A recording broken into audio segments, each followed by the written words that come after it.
What is Bitcoin? What does Bitcoin do? It's simple. 도널드 트럼프 대통령이 올해 7월에 미 하원에서 달러 스테이블 코인을 합법화하는 지니어스 법안이 통과가 됐습니다. 지니어스 법안은 상원을 먼저 통과했기 때문에 하원을 통과하면 바로 입법이 종료가 돼서 완료가 돼서 트럼프가 서명을 했죠. 근데 트럼프가 지니어스 법안이 통과된 날 자기의 트위터 X죠.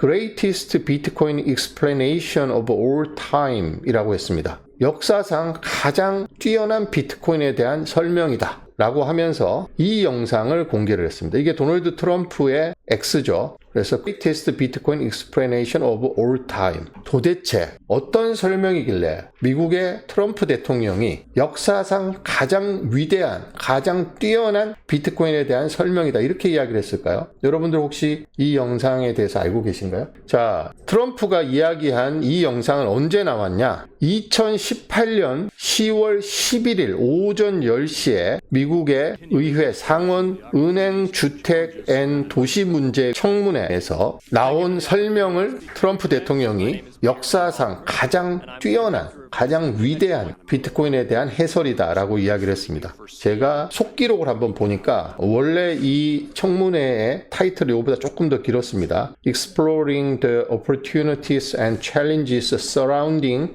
the Cryptocurrency and Blockchain Ecosystem이라고 되어 있어서 암호화폐와 블록체인 생태계를 둘러싼 기회와 도전에 대한 탐구로 되어 있습니다. 그래서 이때만 해도 미국에서 암호화폐, 비트코인에 대한 국가적, 행정부의 입장이라든지 의회의 입장이 정해져 있지 않았습니다. 그래서 상원에서 청문회를 열고 도대체 어떤 기회와 어떤 위협이 있는지, 어떤 도전이 있는지를 한번 우리 상원에서 한번 청문회를 열어서 한번 알아보자 라고 했는데 이때 나온 설명을 도널드 트럼프 대통령이 Greatest Bitcoin Explanation of All Time이라고 이야기를 했습니다. 자, 이때 이 청문회에는 증인으로 2명이 나왔습니다. 닥터 루비니 교수, 누리엘 루비니, 유명하죠. 닥터 둠이라고 해서 맨날 비트코인 까는 사람이 있습니다. 이 사람하고 피터 반 켄버그 2명이 나왔습니다. 이 루비니 교수는 뉴욕 대학교의 경영대학원 교수입니다. 그리고 피터 반 볼켄버그는 디렉터 오브 리서치 코인 센터의 디렉터입니다.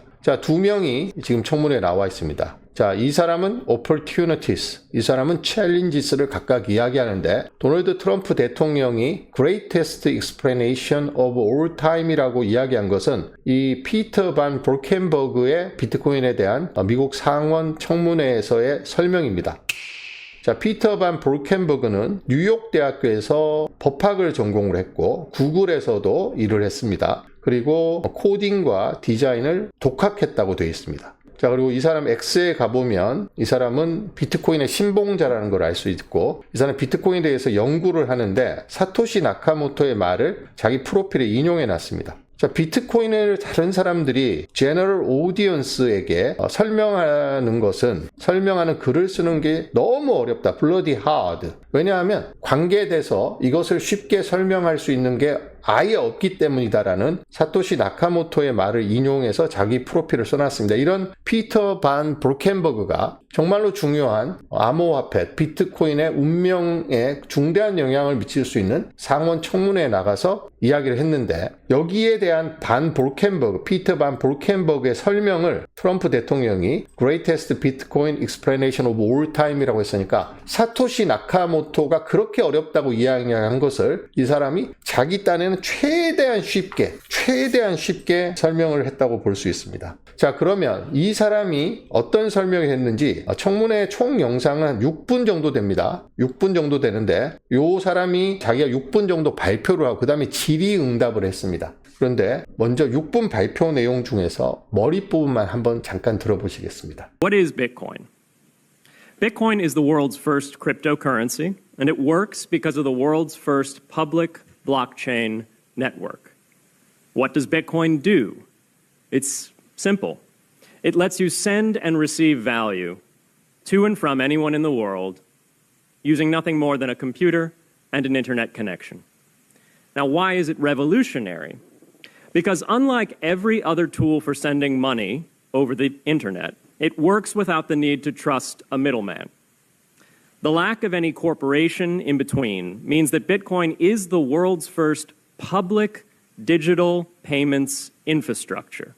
자, 여러분들 이 영상 혹시 보신 분들 있으신가요? 네, 이 영상이 바로 도널드 트럼프가 올해 7월에 자기 트위터에 역사상 가장 위대한, 가장 뛰어난 비트코인에 대한 설명이라고 이야기했습니다. 그러니까 무려 7년 전 2018년 10월 달에 있었던 청문회의 영상을 자기 트위터에 올리면서 했습니다. 반 볼켄버그는 비트코인이 세계 최초의 공공 블록체인 네트워크 덕분에 작동한다고 이야기를 하고 있습니다. 그리고 비트코인은 컴퓨터와 인터넷 연결만 있으면 전 세계 누구에게나 가치를 보내고 받을 수 있게 해준다고 설명을 했습니다. 그럼 왜 혁신적인가? 여지껏 우리는 이런 누구에게, 다른 사람에게 돈을 보내려면 뱅크에 돈을 넣고 이런 회사를 통해서 또 이 사람이 거래하는 뱅크를 통해서 돈을 보내야 했습니다. 이게 트래디셔널 뱅킹이죠. 그러니까 신뢰할 만한 중개인이 이 안에 있어야지 돈을 보낼 수 있습니다. 그렇지 않으면 이렇게 보내줘야죠.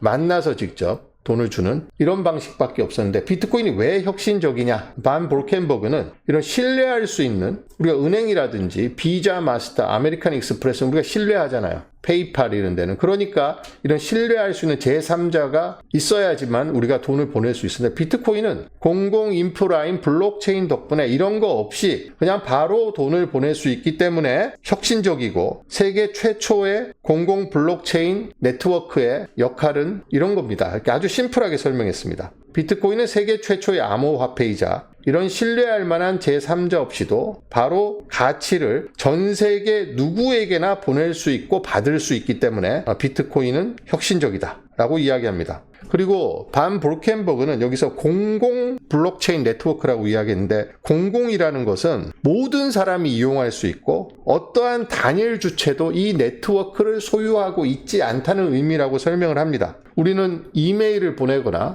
아니면은 웹 서칭을 하거나 할 때 공공 인프라를 쓰죠. 인터넷이라는 공공 인프라를 씁니다. 비트코인도 비트코인이 거래되는 이 공공 블록체인, 비트코인의 블록체인을 인터넷과 비유해서 공공 결제 인프라라고 반 볼켄버그는 설명을 했습니다. 자, 지금 만약에 같은 은행을 쓰면 여기에서 하나의 신뢰할 만한 중개인만 있어도 바로 가지만 만약에 이 사람이 신한은행을 쓰고 이 사람이 하나은행을 쓰면 중간에 이런 여러 가지 단계를 거쳐야 됩니다. 만약에 우리나라에 있는 어떤 사람이 미국에 있는 사람에게 돈을 보내려면 한국의 은행 스위프트 시스템을 통해서 미국에 있는 은행을 통해서 돈이 가야 됩니다.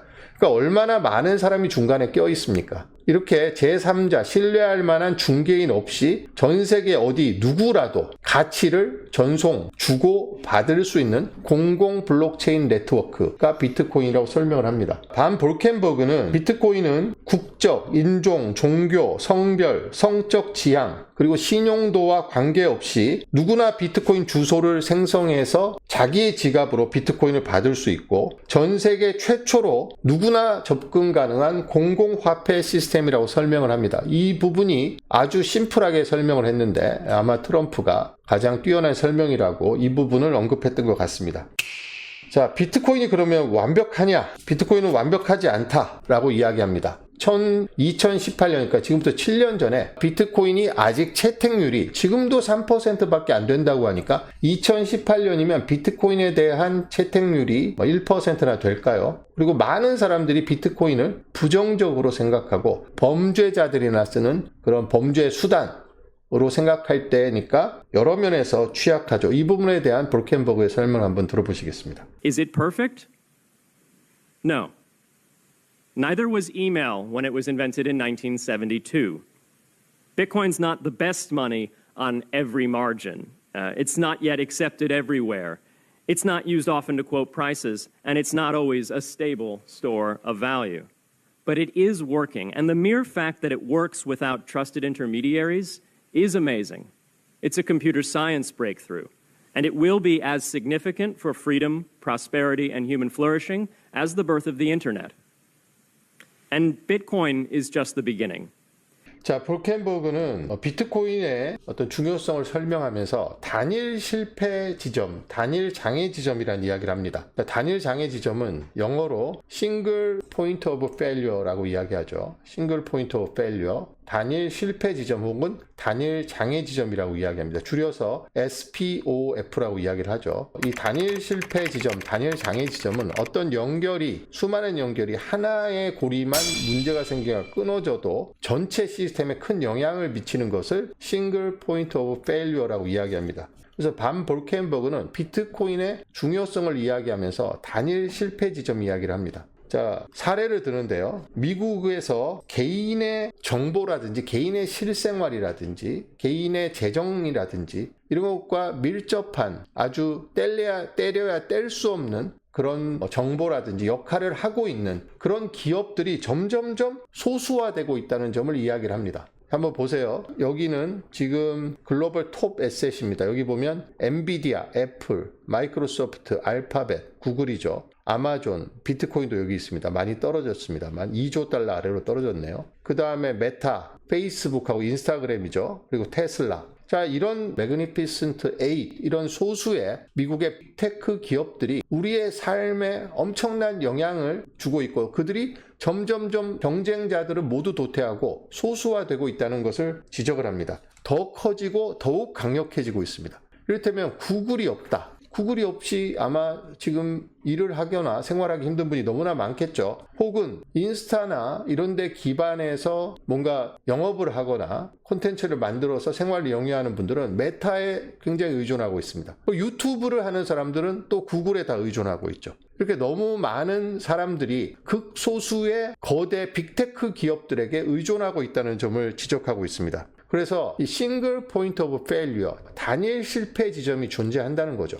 단일 실패 지점은, 단일 장애 지점, 단일 실패 지점은 시스템 전체가 한 부분만의 장애로도 멈추거나 큰 영향을 받는 취약 지점이라고 이야기하는데 여기가 고장나면 전체가 멈춘다. 이런 것을 바로 싱글 포인트 오브 페일리어, SPOF라고 이야기합니다. 지금 반 볼켄버그는 지금 우리 사회가 비트코인이 출현하기 이전에 이 싱글 포인트 오브 페일리어의 위험에 굉장히 노출되어 있다라고 지적을 합니다. 그러면서 사례를 드는데요. 자, 반 볼켄버그가 어떤 사례를 들었는지 간단하게 설명했기 때문에 제가 여러분들께 좀 상세하게 설명을 드리겠습니다.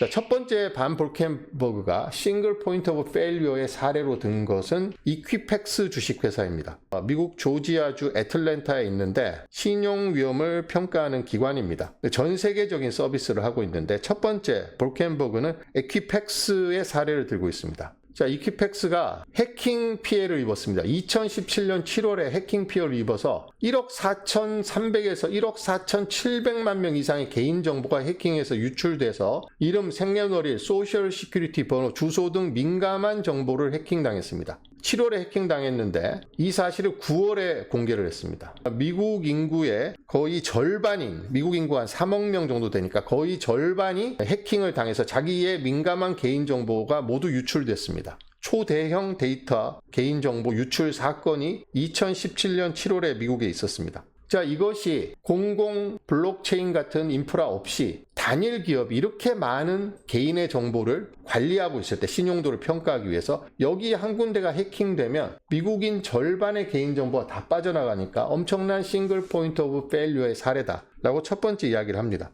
또 사례로 드는 게 어떤 사례를 드냐면 방글라데시 은행 사기 사건을 들고 있습니다. 방글라데시 은행에서 스위프트 시스템을 조작을 해서 거액의 돈을 빼내려다가 적발이 됐습니다. 이것도 싱글 포인트 오브 페일리어다. 몇 명이 스위프트 시스템을 해킹을 해서 미국 뉴욕에 있는 연방준비제도 은행과 연결된 계좌를 해킹해서 돈을 빼내려고 하다가 적발됐는데 이것도 반 볼켄버그가 언급한 핵심적인 아주 중요한 싱글 포인트 오브 페일리어의 사례입니다. 2016년 2월에 발생한 사건인데 해커들이 스위프트 네트워크를 통해서 35건의 사기 지시를 내려서 방글라데시 중앙은행에서 미국 연방준비은행 계좌로 가는 10억 달러를 불법으로 이체를 했습니다. 10억 달러면 1조, 지금 우리 돈으로 1조 4천억, 5천억 되는 큰 돈이죠. 대부분은 회수됐습니다만 일부는 회수하지 못했다고 합니다. 그 다음에 피터 반 볼켄버그가 싱글 포인트 오브 페일리어로 든 사례는 인도의 펀자브에 있는 은행의 사기 사건을 들고 있습니다. 은행 역사상 가장 큰 사기 사건이라고 하고 있는데 이 사건으로 인해서 미화 약 14억 달러니까 우리 돈으로 거의 2조 원에 해당하는 돈이 사기로 빠져나갔다가 범인들이 모두 붙잡히는 사건이 있습니다. 이것은 펀자브 내셔널 뱅크의 사건입니다. 그냥 일반 시중은행이 아니라 국영은행에서 있었던 사기 사건인데 이 부패한 은행 직원들에 의해서 저질러진 사기 사건도 싱글 포인트 오브 페일리어의 사례로 들고 있습니다. 그 다음에 이 반 볼켄버그 같은 사례는 디도스 공격 사례를 들고 있습니다. 2016년 10월에 있었던 디도스 사태인데 이렇게 지도에 이렇게 많은 부분에서 이 포인트들 보이죠, 점들. 디도스 공격을 받아갖고 시스템이 장애를 일으켰습니다. 자, 얼마나 많은 시스템이 장애를 일으켰냐면 여기 보시는 에어비앤비, 아마존, BBC, 보스턴 글로브, CNN, 폭스뉴스, 가디언, HBO 이렇게 많은 엄청나게 많은 웹사이트가 다운이 돼갖고 접속이 되지 않는 사태가 벌어졌습니다.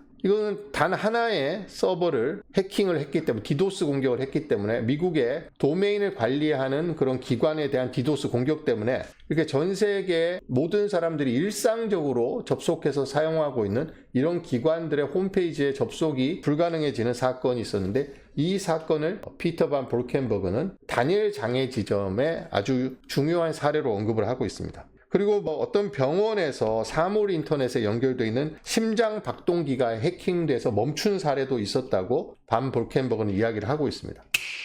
그래서 왜 이런 그럼 싱글 포인트 오브 페일리어를 이야기하냐, 이것을 제거하는 게 굉장히 중요하다는 거죠. 싱글 포인트 오브 페일리어를. 그런데 비트코인은 이런 싱글 포인트 오브 단일 장애 지점이 존재하지 않는다 라고 설명을 합니다. 비트코인은 탈중앙화를 통해서 단일 장애 지점, 단일 실패 지점을 제거하도록 설계됐기 때문입니다. 탈중앙화된 네트워크이기 때문에 그리고 분산 원장 기술을 쓰기 때문에 장애가 발생해도 전체 네트워크가 중단될 수 있는 중앙 서버가 존재하지 않습니다. 그리고 합의 메커니즘이기 때문에 신뢰할 수 있는 은행과 같은 단일한 중개자를 거치지 않고 또 네트워크에 참여하는 노드에 분산돼서 원장이 기록되고 보관되기 때문에 단일 참여자가 쉽게 거래 내역을 바꿀 수 없고 또 사본이 너무나 많이 있기 때문에 복원이 금방 된다는 거죠. 자, 피터 반 볼켄버그가 개인 특정 기업, 특정 개인이 소유하고 있는 이런 인프라를 운영하는 회사들이 점점점 소수화되고 있고 거대화되고 있다고 했는데, 자, 검색 엔진 하나를 예를 들어서 설명을 드리겠습니다.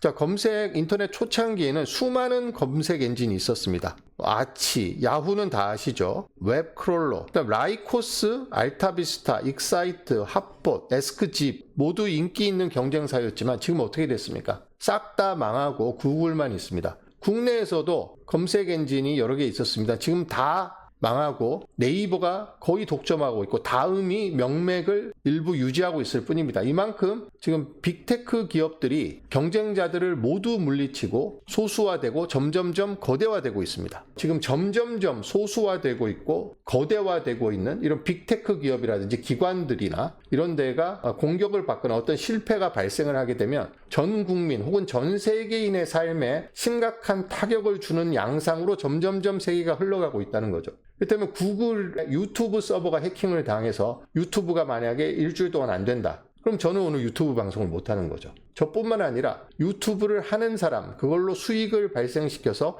생계를 유지하는 사람, 혹은 유튜브를 보면서 일상을 보내는 사람들의 삶에 다 영향을 주게 됩니다. 유튜브에 어떤 단일 실패 지점, 단일 장애 지점이 존재한다면 거기를 공격하면 되는 거거든요. 이를테면 우리나라 신한은행, 하나은행, 우리은행, 국민은행도 서버를 분산해서 운영하고 있습니다만 만약에 두 군데의 데이터 센터를 운영하고 있는데 서버를 두 군데를 다 공격해버리면 어쩌면 우리가 은행 거래를 못할 수도 있습니다. 스위프트를 공격해버리면 전 세계적인 송금이 마비가 돼버리죠. 점점점 거대화되고 있고 소수로 집중화되고 있는 이런 경향성에 대해서 단일 위험 지점에, 단일 장애 지점에 대한 위험성이 갈수록 커지고 있는데 비트코인이 이걸 해결한다고 이야기하고 있습니다. 자, 여기에 대한 피터 반 볼켄버그의 설명을 들어보시겠습니다. Now, those vulnerabilities are inescapable in systems that have single points of failure. It doesn't matter if the point of failure is a corporation or if it's a government. There shouldn't be a single point of failure. Similar choke points existed before the internet. If you wanted to deliver a message, you'd have to go through one of three television broadcasters, or a handful of newspapers. Private corporations are essential, but no critical infrastructure should rely on one or two. 지금 제가 여러분들께 전해드린 이 내용이 트럼프가 올 7월 지니어스 법안이 통과됐을 때 지금까지 나온 비트코인에 대한 그 모든 설명 중에서 가장 뛰어난 설명이다라고 하는 피터 반 브루켄버그가 2018년 10월 미국 상원 청문회에 출석해서 밝힌 내용을 풀 영상을 여러분들께 여기서 보여드리기는 좀 그렇고 또 설명이 필요한 부분도 있고 제가 사례 반 브루켄버그가 청문회에서 간단하게 언급하고 넘어간 사례를 제가 조금 리서치를 해서 좀 추가를 해서 여러분들께 설명을 드렸습니다. 어떻습니까? 트럼프 대통령이 역사상 가장 뛰어난 비트코인에 대한 설명이라고 이야기를 했는데 여러분들도 거기에 동의를 하시나요? 자, 비트코인은 전체적으로는 단일 실패 지점이 존재하지 않도록 설계가 되어 있습니다만 단일 실패 지점이 존재할 수 있는 측면이 있습니다. 이 부분을 설명드리고 마치도록 하겠습니다.